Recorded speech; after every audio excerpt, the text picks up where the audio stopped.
Weavers, it's Renee, the Practical Shaman. How are you today?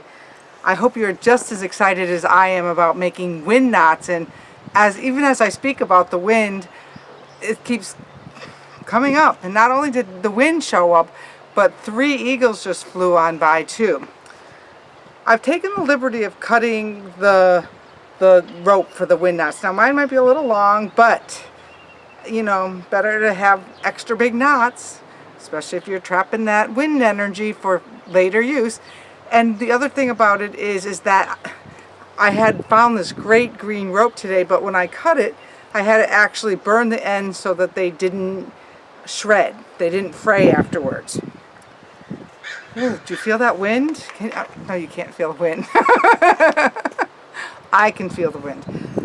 We're going to start by calling up the wind whistle, with the wind whistle. And if you have a wind whistle, this is a great way to do it. If not, you can use your voice. Do it Om, because Om might just be the sound of the wind.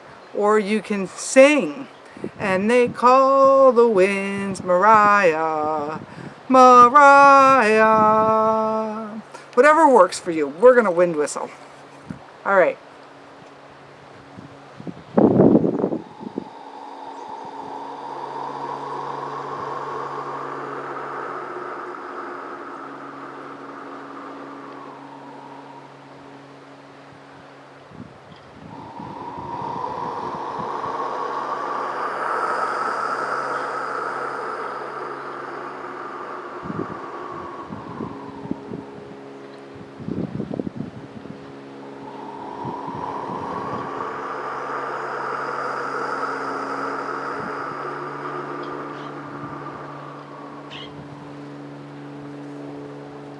And as the wind comes in, you start to settle on into yourself, going inward.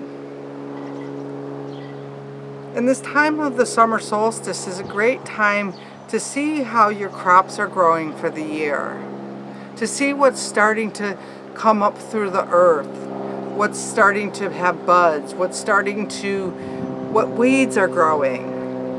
And this wind practice, this making wind knots, it's an ancient practice, and before the sailors went to sea, they used to go to these wind witches, and these wind witches would make these knots so that when the sailors were out at sea and it was becalm, they could undo one knot, and one knot would give them a nice gentle breeze.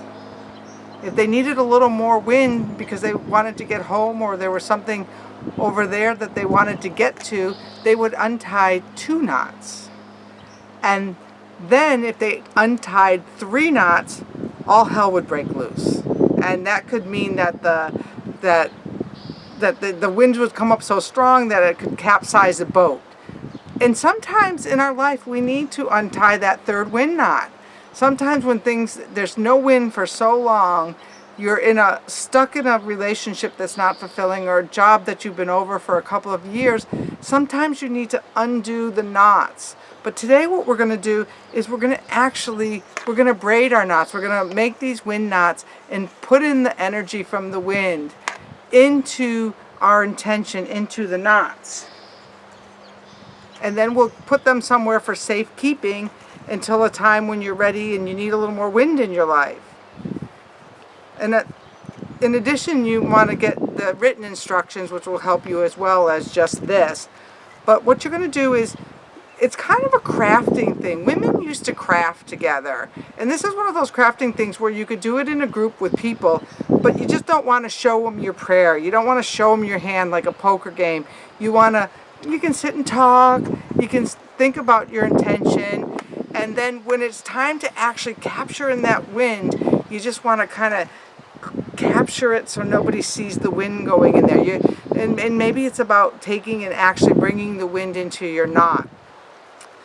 So what you do is you make this overhand knot. Is just very, very simple. You've been doing it for years since you learned how to tie your shoes. You make a loop.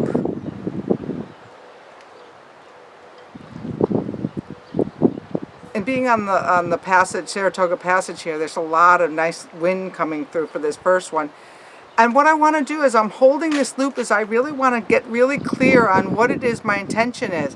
What will I need a semi-calm wind for this year? For me, it might be that I just need a wind to keep writing every day, or I need a wind to inspire me when I get up against the wall, or I need a little wind energy because I'm juggling a job and writing a book and a group, and so this is going to be this wind that's going to give me just a little bit of extra oomph on a day when when I'm feeling a little sluggish. And I'm telling you this because I'm teaching you this wind, so this won't be my actual wind. So then I'm going to wait, put my intention in, and if you're inside and you're not outside on a windy day, you can always use your breath to blow that intention in.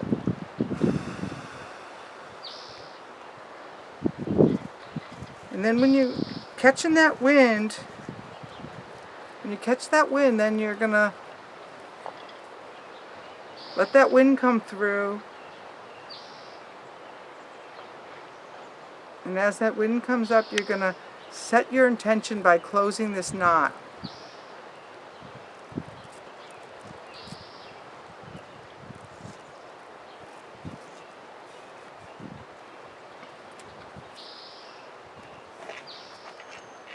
Now we're going to make our second knot.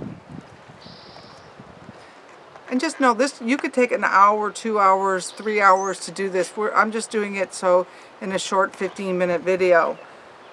You make your second loop, and this one is for when you need a stronger breeze, when you really need some force behind you. So kind of think about in your life this year, this solstice, not a solstice down the road 10 years. What do you need this solstice that's going to help you through your life this year? So you're going to put a stronger wind in there. For me, the thing that just came to me is I'm going to need good health. So I might need some stronger wind to make better food choices, or if I start drinking too much soda or something to keep myself going, or coffee, that I can open up the second wind to get myself back on track. So again, wait for that wind.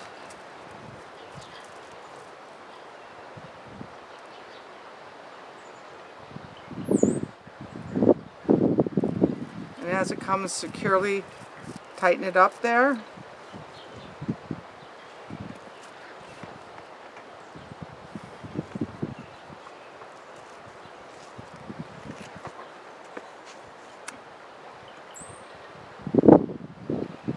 In the Karo tradition where I was taught, this third knot would be considered a pachakudi. It's when the world turns upside down in order to right itself. Now, from this moment, I can't think of any particular reason that I want to disrupt my life that much this year, because I really want more of a smooth sailing, but you never know. So this third wind is that you never know, things are a little bit stagnant.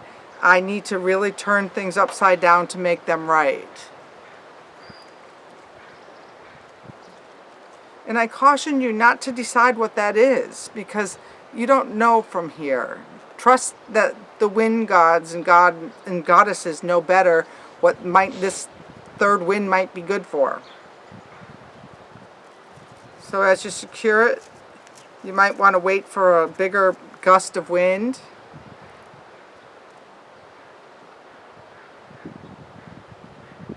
Or again, you might just want to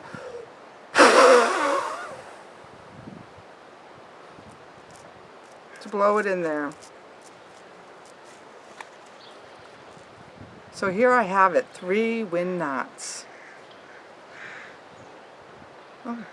My friend's made many more. She needs a lot of extra wind this year, maybe. It's always good to do this in groups. And now, what are you going to do with this? Now that this is sacred, this is going to go on your altar or your sacred drawer, or put it with your other ceremonial objects, and put it for safekeeping. And you might want to be like a sailor and wrap it. if that works for you.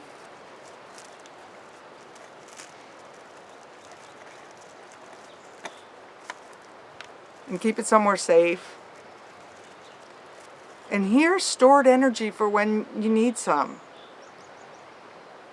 Enjoy this. I'm the Practical Shaman, wishing you a very happy summer solstice, and that all of the seeds that you planted this year grow corn. Let me know how this process works, and we'll see you over at the Wind Believers group. And if you need one of these great wind whistles, go over to thepracticalshaman.com and you can get yours there. And we're going to thank the winds for coming today.